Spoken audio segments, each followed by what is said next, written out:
പാർട്ടിക്ക് മനസ്സുണ്ടെങ്കിൽ സീറ്റ് തരും, അഥവാ സീറ്റ് കിട്ടിയില്ല എങ്കിൽ അടങ്ങി ഒതുങ്ങിയിരുന്നോളണം. മത്സരിക്കാനെങ്ങാനും പോയാൽ ജീവൻ ബാക്കിയുണ്ടാകില്ല. അതാണ് CPMൻ്റെ നിയമം. നമ്മളത് പാലക്കാട്ടെ മണ്ണാർക്കാട് വളരെ വ്യക്തമായി കണ്ടതാണ്. CPMൻ്റെ നേതാവ് അത് വ്യക്തമായി പറഞ്ഞതുമാണ്. കൊല്ലേണ്ടി വരും എന്നുള്ളത്. പക്ഷെ കേട്ടില്ല.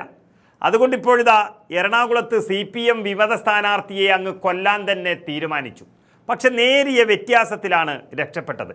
എറണാകുളത്തെ ചേന്നമംഗലത്ത് CPM വിമത സ്ഥാനാർത്ഥിയായ ഫസൽ റഹ്മാനെയാണ് കുത്തി പരിക്കേൽപ്പിച്ചിരിക്കുന്നത്. സംഭവത്തിൽ വടക്കേക്കര സ്വദേശി മനോജിനെ പോലീസ് അറസ്റ്റ് ചെയ്യുകയും ചെയ്തിരിക്കുന്നു.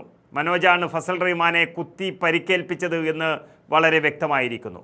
നമുക്കറിയാം, CPMൻ്റെ ബ്രാഞ്ച് സെക്രട്ടറി ആയിരുന്ന ഫസൽ കഴിഞ്ഞ ഭരണസമിതിയിൽ ആ പഞ്ചായത്ത് അംഗം കൂടിയായിരുന്നു. CPMൻ്റെ പ്രധാനപ്പെട്ട ജനസമിതിയുള്ളൊരു നേതാവായിരുന്നു. പക്ഷേ ഇത്തവണ സീറ്റ് നിഷേധിച്ചതിൽ പ്രതിഷേധിച്ച് ചില സ്വാർത്ഥ താല്പര്യങ്ങളുണ്ട് ആ നാട്ടിൽ എന്നുള്ളത് കൊണ്ട് തന്നെ അദ്ദേഹം സ്വതന്ത്രനായി മത്സരിക്കുകയായിരുന്നു. ഫസലിനെ കഴിഞ്ഞ ദിവസം പാർട്ടിയിൽ നിന്ന് അതുകൊണ്ട് തന്നെ പുറത്താക്കുകയും ചെയ്തു.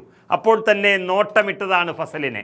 വോട്ട് ചോദിച്ചുകൊണ്ടുള്ള പ്രചരണം നടത്തുന്നതിനിടെ ഫസലും മനോജും തമ്മിൽ മനഃപൂർവ്വം തർക്കമുണ്ടാകുകയും അതിനുശേഷം കൊല്ലാൻ വേണ്ടി കുത്തി എന്നുള്ള തരത്തിലുള്ളതാണ് വാർത്തകൾ വരുന്നത്. പഞ്ചായത്തിൽ വ്യവസായം തുടങ്ങുന്നതുമായി ബന്ധപ്പെട്ട് ഇരുവരും തമ്മിൽ നേരത്തെ തന്നെ ഒരു തർക്കമുണ്ടായിരുന്നുവെന്നാണ് ഇപ്പോൾ പോലീസ് അതുമായി ബന്ധപ്പെട്ട് പറയുന്നത്.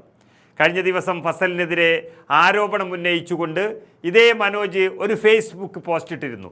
ഇതെല്ലാം ഇങ്ങനെയുള്ള ഒരു ആക്രമണത്തിലേക്ക് കടക്കുന്നതിന് മുമ്പുള്ള ചില പ്രക്രിയകളായിരുന്നു എന്നുള്ളതും സംശയിക്കുന്നു. ഇതിനുശേഷം ഇരുവരും തമ്മിൽ തർക്കമുണ്ടായി. ഇതിനിടെയാണ് മനോജ് ഫസലിനെ കുത്തി പരിക്കേൽപ്പിക്കുന്നത്. ഫസലിൻ്റെ പുറത്താണ് മനോജ് 3 തവണ കുത്തിയത് എന്നുള്ളത് ഒരു പക്ഷേ കൊല്ലാൻ വേണ്ടി തന്നെയായിരിക്കും എന്നുള്ളതാണ് വ്യക്തമാകുന്നത്. പാർട്ടിയുടെ പിന്തുണ എത്രത്തോളമുണ്ട് എന്നുള്ളതാണ് ഇപ്പോൾ നാട്ടുകാർ പരിശോധിച്ച് വരുന്നത്. നമ്മളിതെല്ലാം പാലക്കാട്ട് കണ്ടത് ഒരു വയോവൃദ്ധനെയാണ്. അവിടെ 50 കൊല്ലം പാർട്ടിക്ക് വേണ്ടി പണിയെടുത്ത ഒരാളെയാണ് പാർട്ടി സെക്രട്ടറി കൊല്ലുമെന്ന് പറഞ്ഞത്. പിന്മാറാനാണ് ആദ്യം ആവശ്യപ്പെട്ടത്. പിന്മാറില്ലെന്നും ഇവിടെ മണ്ണാർക്കാട് അട്ടപ്പാടി ഭാഗത്തൊക്കെ അഗളി ഭാഗത്തൊക്കെ വലിയ രീതിയിൽ അഴിമതി നടക്കുന്നുണ്ട് എന്നും പറഞ്ഞ് ഒരു യഥാർത്ഥ കമ്മ്യൂണിസ്റ്റുകാരൻ ഇതിനെതിരെ പ്രതിഷേധിച്ചപ്പോൾ എന്നാൽ നിങ്ങളെ ഞങ്ങൾക്ക് കൊല്ലേണ്ടി വരും എന്ന് പറഞ്ഞത് വെറും ഒരു വ്യക്തിയല്ല, പാർട്ടി സെക്രട്ടറിയാണ്. അപ്പോൾ ഇത് CPMന് കേരളത്തിൽ ഉടനീളം പ്രയോഗിച്ചു വരുന്ന ഒരു തത്വവും അല്ലെങ്കിൽ ഒരു നിയമവും തന്നെയാണ് തങ്ങൾക്കെതിരെ വരുന്ന വിമത സ്വരങ്ങളെ ഇല്ലായ്മ ചെയ്യുക എന്നുള്ളതാണ്. അതാണ് ഇന്നലെ പാലക്കാടിന് പുറമെ ചേന്നമംഗലം, എറണാകുളം ജില്ലയിലെ ചേന്നമംഗലവും കണ്ടത്. ഇത് ജനകീയനായ ഒരു വ്യക്തിയാണ് ഫസൽ എന്ന് പറയുന്നു. അപ്പോൾ അവിടെ അദ്ദേഹം മത്സരിക്കുകയാണെങ്കിൽ CPMന് ചിലപ്പോൾ തോൽക്കാനുള്ള എല്ലാ സാധ്യതയും കാണും.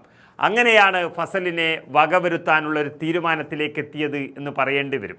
അത് പാർട്ടി സ്ഥാനാർത്ഥിയുടെ തോൽവി ഒരിക്കലും അംഗീകരിക്കാൻ വിഷമമുള്ള CPMന് ഇനി അദ്ദേഹത്തെ വകവരുത്താനല്ലാതെ വേറെ വഴിയില്ല എന്നുള്ളത് ചിന്തിച്ചുകൊണ്ടായിരിക്കാം ഇങ്ങനെ ചെയ്തത് എന്നും വാർത്തകൾ പുറത്തു വരുന്നു. ഏതായാലും ജനാധിപത്യത്തിൽ കഠാര ഉപയോഗിക്കുന്ന ഏറ്റവും പ്രധാനപ്പെട്ട പാർട്ടി അത് CPM എന്നു തന്നെ വളരെ വ്യക്തമായിരിക്കുന്നു.